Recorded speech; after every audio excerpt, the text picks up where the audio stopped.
और ये press conference माननीय प्रदेश अध्यक्ष अजय राय जी के निर्देश पर पूरे प्रदेश में हर जनपद में की जा रही है। कांग्रेस पार्टी का एक अभियान शुरू हो रहा है कल से, जिसका नाम है दलित गौरव संवाद। कांग्रेस पार्टी दलितों को लेके चिंतित है। उनको उनकी दुर्दशा के जो इन सरकारों ने दुर्दशा की है उसके खिलाफ हम दलित गौरव संवाद करेंगे, जिसमें हम प्रदेश के जो पढ़े लिखे समाज हैं, डॉक्टर हैं, इंजीनियर हैं, शिक्षक हैं, ग्राम प्रधान हैं, बीडीसी मेंबर हैं दलित, और जो आम जनमानस हैं उनसे एक मांग पत्र भरवाएंगे। दलितों के उत्थान के लिए क्या होना चाहिए, क्या करना चाहिए जिससे दलितों को उत्थान मिल सके, उनका विकास हो सके। तो इसी संबंध में आज ये प्रेस कॉन्फ्रेंस है।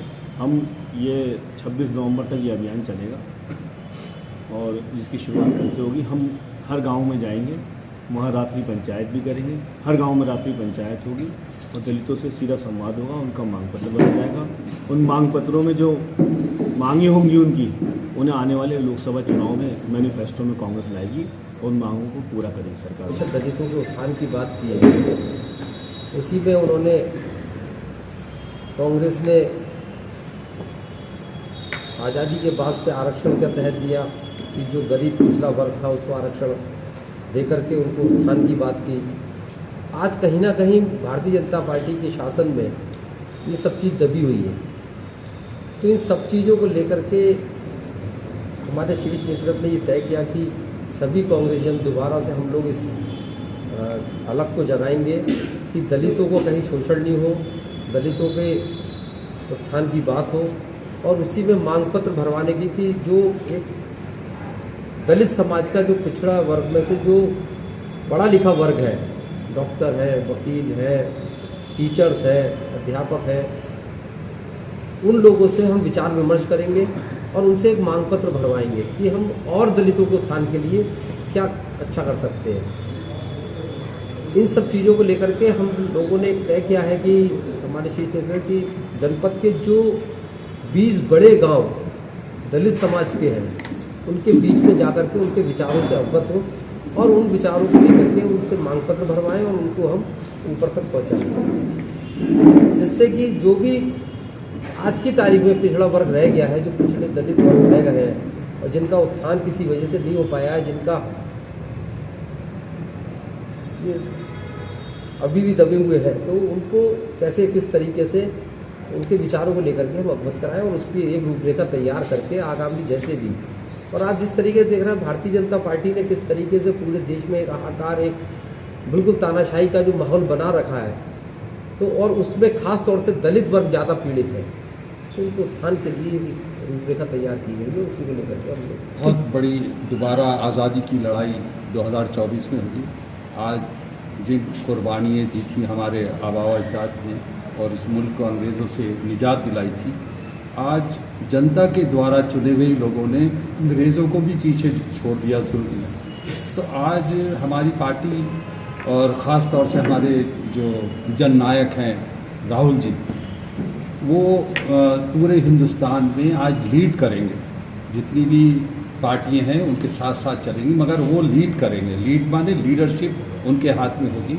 और वो जनता ये इस समय इतनी खुश है कि वो चाहती कि आज हमारा कोई इस बुरे वक्त में कोई मसीहा तो आया, कोई हमारे लिए लड़ाई लड़ने तो आया। पूरा हताशा से भरा हुआ माहौल है हिंदुस्तान का। दलित का भी इतना उत्पीड़न हुआ है कि वो भी भयभीत है और इतना डरा दिया है कि लोग वोट भी डालने नहीं जाएं, और यहाँ तक कि उनके वोटर लिस्ट से वोट भी काट दिए जाएं। दलित हो, पिछड़ा वर्ग हो, अल्पसंख्यक वर्ग हो, सब ही हताशा में भरे हुए हैं। तो उन सब में ताकत भरने के लिए हमारा नेतृत्व ये चाहता है कि इस निर्णायक लड़ाई में हिंदुस्तान फिर मजबूत हो, हमारी जमहूरियत मजबूत हो और संविधान हमारा सुरक्षित रहे। नहीं तो आने वाले वक्त में अगर इस तरीके से जन चेतना नहीं हुई, लोग में घबराहट रही और अपने वोट डालने भी लोग नहीं जाएंगे, तो आप समझ लें हिंदुस्तान का क्या होगा।